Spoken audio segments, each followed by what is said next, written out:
Hello everyone, welcome to Beauty by Decas channel. Sekarang aku ditemenin sama asisten makeup aku. Coba diperkenalkan dirinya, namanya siapa? Nama saya Opi. Iya, jadi kenapa sih sebenarnya mau bawa asisten makeup aku untuk aku taruh di video ini? Itu karena menurut aku asisten makeup itu penting. Kenapa penting? Biarpun kalau misalkan kita udah bahas soal budget, kan berarti ada budget ekstra kalau misalkan pakai asisten. Tapi kenapa penting? Karena asisten itu buatku kayak si Opi ini, dia itu kayak bantuin untuk bawa-bawa barang. Kayak koper kita ada berapa ya? Ada dua yang gede, terus bawa ring light, bawa kamera, terus satu lagi ada tas yang full makeup. Oh iya bener, tuh kan berarti ada 6 ya? Iya. Tiap kali kita kerja itu kita bawa 6 gitu, dan aku itu kan orangnya pelupaan. Jadi tugasnya dia itu untuk kayak ngingetin semuanya tuh ada 6, karena pernah waktu itu traveling ke luar kota, aku ninggalin aja gitu ring light, baru kayak berapa lama punya ring light udah ditinggal waktu itu di Makassar. Dan kayaknya untuk bawa balik ke Jakarta tuh kayak repot banget kan, karena takut rusak atau segala macam. Akhirnya ya udah gitu, beli ring light lah baru.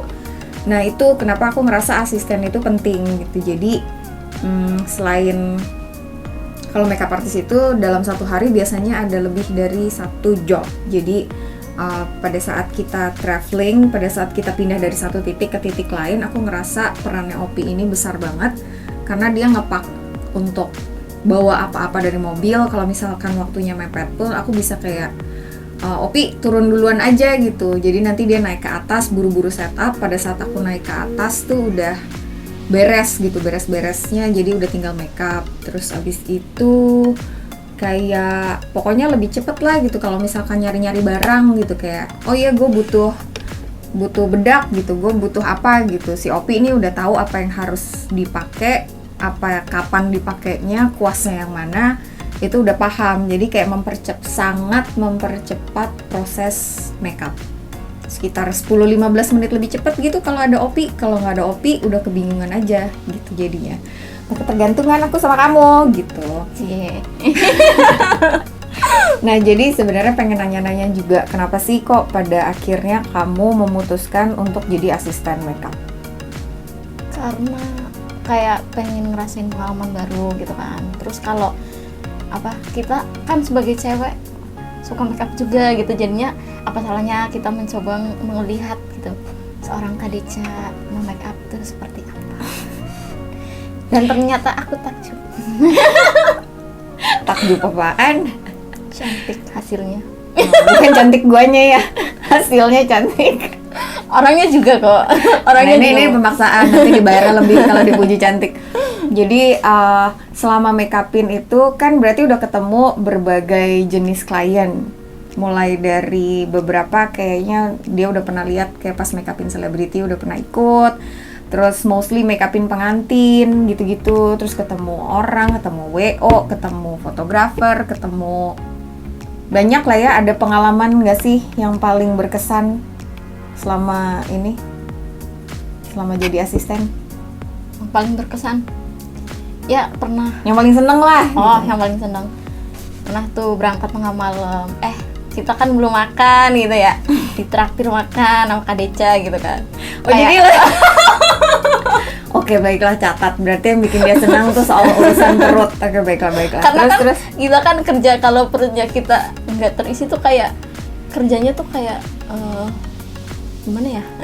Ya paham. Begitulah. Ya soalnya gue juga kalau misalkan makeup subuh tuh bawaannya lapar kan, kayak perut bunyi-bunyi di depan klien kan nggak enak banget ya. Iya benar. Masa itu doang sih berkesan? Lo gue make upin artis apa nggak berkesan deh? Biasa aja ya ternyata. Biasa aja.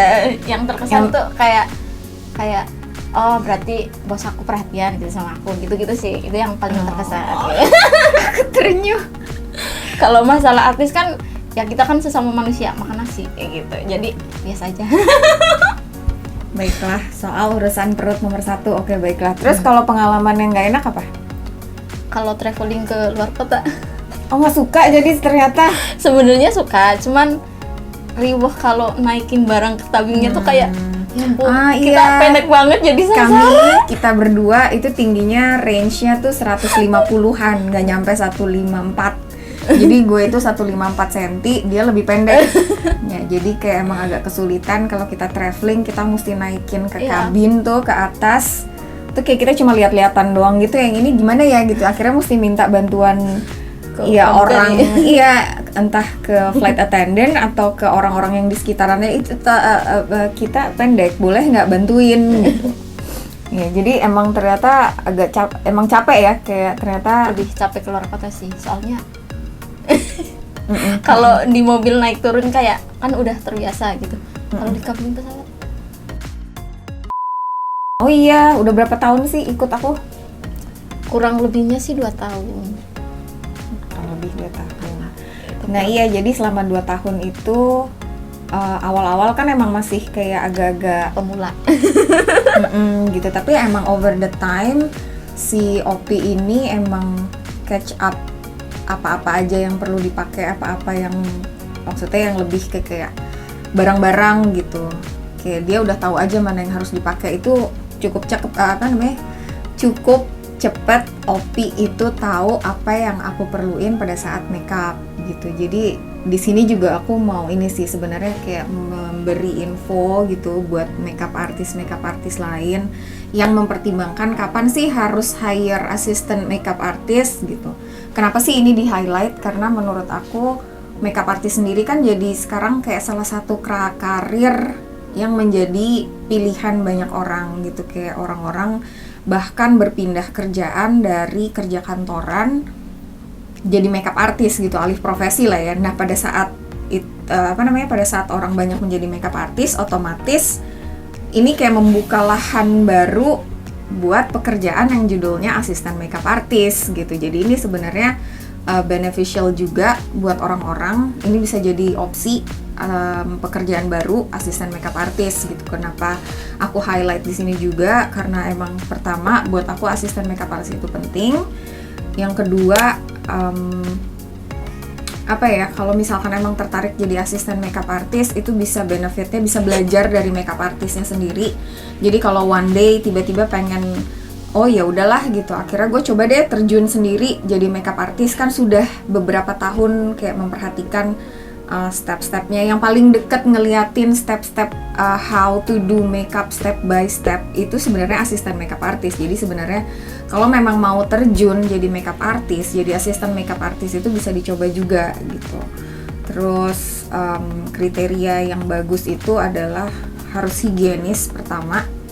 Jadi emang aku perlu bantuan buat bersihin kuas, bersihin sponsnya, dan emang harus cekatan, harus teliti. Kayak nggak boleh tuh kayak tiba-tiba kuas gue di mana, gue nanya dia terus dia jawabnya di mana ya gitu, kayak sama-sama nggak tahu kan gitu. Jadi sebenarnya kayak itu melengkapi si makeup artistnya ini gitu. Jadi misalkan gue tanya barang gue yang ini mana gitu, itu dia udah tahu gitu. Dan sebagai makeup artist kita juga harus mempermudah kerjaannya si asisten ini itu dengan cara kayak misalkan kalau gue itu di balik setiap produk itu dikasih kode-kode kecil gitu, karena kan awal-awal pasti perlu proses pembelajaran. Cuman over the time barangnya yang mana tuh udah tahu gitu, jadi nggak perlu disebut kodenya juga. Tiba-tiba kayak baru nyebut bedak gitu, udah langsung dikeluarin nih bedak yang biasa dipakai, karena kan kita sebagai makeup artist yang dipakai sebenarnya produknya itu aja gitu. Kayak kalau makeupin contohnya wedding lah gitu, produknya yang dipakai pengantin satu sama yang lain ya paling yang beda eyeshadownya gitu. Cuman untuk kayak base-nya segala macam produknya tuh itu aja. Jadi lama-lama ya dengan pembelajaran itu pasti udah tahu mana gitu. Tapi emang harus cekatan, harus siap bangun pagi, karena emang kalau di sini sama-sama capek, sama-sama bangun pagi. Jadi kalau misalkan makeup artisnya bangunnya pagi, otomatis asisten makeup artisnya fisiknya juga harus kuat karena emang harus bangun pagi juga gitu. Apalagi ya, sebenarnya itu aja sih, higienis sih, nggak boleh jorok gitu. Asisten makeup artist tuh harus ngeliatin kalau misalkan ada apanya yang kotor dikit, kuasnya kotor dikit, atau produknya udah mulai banyak kotoran-kotoran kayak bekas bedak, lem apa segala macam tuh emang harus langsung otomatis aja dibersihin gitu. Itu aja sih sebenarnya yang pengen dibahas, kenapa jadi penting apa enggak, terus kriteria seperti apa yang diperlukan sebagai asisten makeup artist. Semoga videonya membantu. Terima kasih Mbak Opi. Sama-sama, Udah 2 Kak Ica. tahun udah 2 tahun nemenin aku.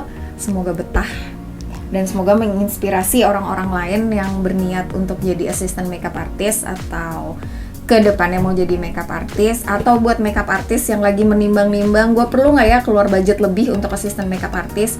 Kalau misalkan kerjaan kalian udah mulai banyak, dalam sehari udah lebih dari 1 orang, 2 orang, nggak ada salahnya hire makeup artist, karena budget makeup artist itu juga kayak macam-macam banget. Mulai dari yang starting itu bisa kayak ya terjangkau lah, sampai emang ada yang udah pro assistant makeup artist gitu. Di situ bisa ditimbang-timbang, dihitung-hitung. Kalau misalkan emang kayak aku alasannya udah cukup kuat banget, aku perlu assistant makeup artist. Jadi untuk urusan budget ya emang worth it banget punya seorang Opi gitu. Ya udah gitu aja. Terima kasih semuanya. Thank you for watching and bye bye.